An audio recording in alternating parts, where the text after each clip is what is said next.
বাঙালি স্বাদের খুব ঘরোয়া একটি রান্না আজকে আমি করছি। প্রথমে মটর ডালের বড়াগুলো আমি ভেজে নেব, কারণ আজকে বানাবো লাউ শাকের চচ্চড়ি। চচ্চড়িতে একটু ডাল বড়া বা বড়ি দিলে কিন্তু এর টেস্ট আরও দ্বিগুণ বেড়ে যায়। এগুলো ভেজে নেওয়ার পরে শিমগুলো দিয়ে দেবো, কারণ শিম একটু ভাজতে হয়।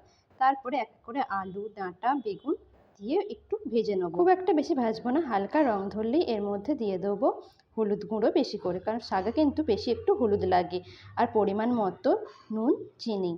এরপর বেশ কিছুক্ষণ নাড়াচাড়া করে লাউ শাকগুলো তুলে দেবো কড়াতে।